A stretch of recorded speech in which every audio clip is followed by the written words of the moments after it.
Pilipinas, ito ang Valiente News, hatid sa inyo ng Office of the Vice President.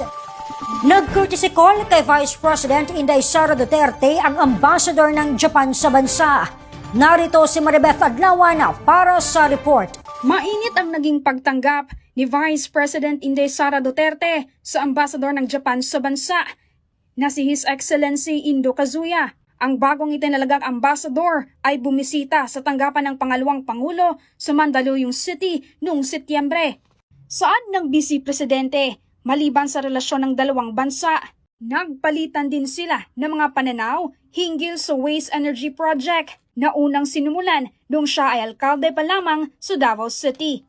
Napag-usapan din ng dalawang lider ang economic cooperation at ang nalalapit na pagbabago ng liderato sa Japan.